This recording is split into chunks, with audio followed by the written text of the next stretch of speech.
Во склопот на издавањето на прогнози, исто така издаваме и метеоролошки предупредувања во случај да имаме наидување на некоја опасна метеоролошка појава.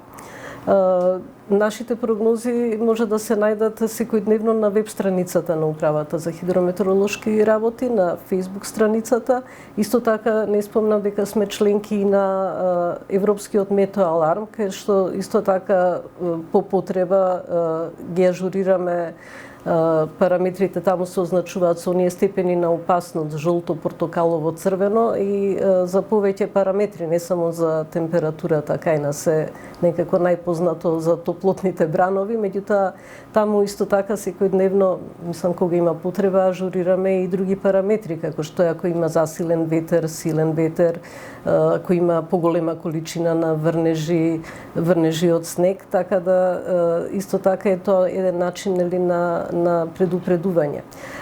Исто така секојдневно нашите прогнози, особено предупредувањата, се праќаат и до релевантните институции во министерства, во Центарот за управување со кризи, Дирекцијата за заштита и спасување, а доколку има потреба сме и во телефонска комуникација со нив.